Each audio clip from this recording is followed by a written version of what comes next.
Now, on page 243, we see evidence that words aren't mere abstractions in our brain, just stored as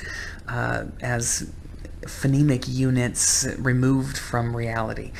In fact, it seems to be these words seem to be networked very intimately with everything we do and everything we see and how we experience the world. So, the evidence that suggests these kinds of things are when the the studies presented here that when performing the lexical decision task, if people are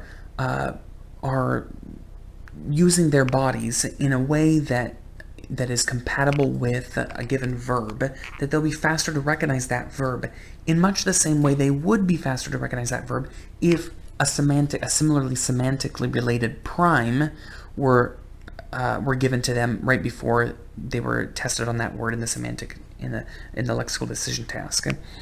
So, for instance, when presented with the word pen or the word knife, if a person has their hand gripped in the position that it would be when holding either a pen or a knife, then they're faster to recognize that those are true words. Similarly, if the word typewriter were presented as a prime and the word piano were given as a test word, people would be faster to recognize that piano is a word, is an actual word, than they would be if a different cue were the priming word in that instance.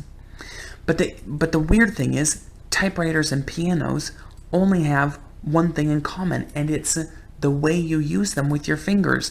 The motor movements of pianos and typewriters seems to be similarly related, how you push down your fingertips. But they're not semantically stored together in the brain.